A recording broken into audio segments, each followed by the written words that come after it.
We are given the problem statement. A box weighing 450 newtons is pulled off the floor with a constant speed. This will be very important in the problem. And it makes an angle of 30 degrees with the floor. If the force on the rope is 250 newtons, what is the normal force, the horizontal and vertical components, and the coefficient of friction? So from this, we can conclude that tension force is 260 newtons. There is no acceleration. A box weighing 450 newtons, which means the force of gravity would be 450.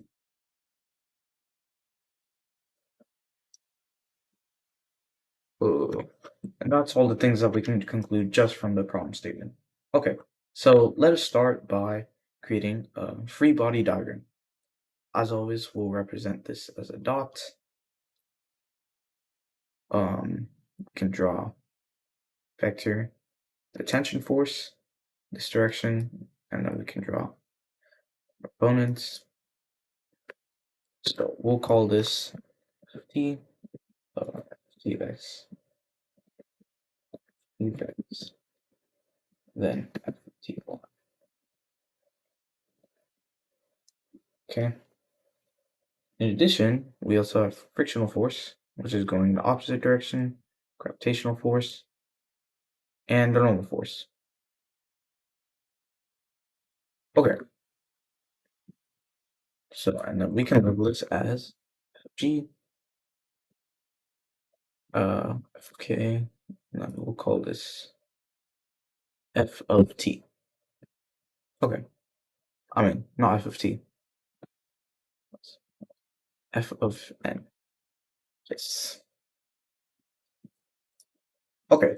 First, let's start off by finding the horizontal and vertical components, since they're the easiest. Okay. So here we have the hypotenuse, which is equal to 260 newtons. Should label that on the diagram. 260 with hypotenuse of that. And since we're trying to find the horizontal and vertical components, we're obviously going to have to use some trigonometric ratios. So the angle is 30 degrees. Lucky for us, we have used 30 degrees in the past video, and we can conclude that sine 30 on the degree mode is equal to 1/2, and cosine 30 is equal to approximately 0.86.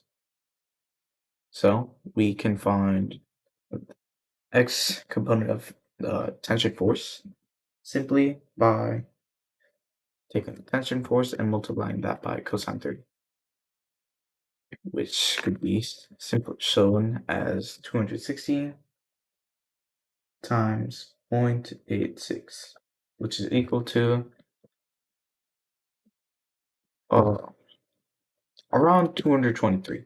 All right, and we'll find the force, the vertical component for the tension force, which is obviously 260 times 1/2, or 260 over 2, which is equal to 130 newtons.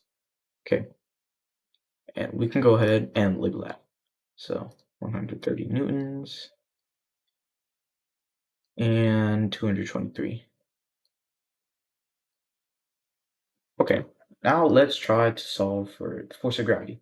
Okay, so as we know, using the equation F is equal to mass times acceleration, and if we plug in, it would be equal to force is equal to 0. From this is why I said that the constant speed, if it's at a constant speed, it is a balanced force. Hence, the net force is equal to 0. So let's take the vertical and horizontal components of this. Okay, so we'll focus on the y component. Okay, so this y component would equal to the net force acting on the object in the vertical direction, B,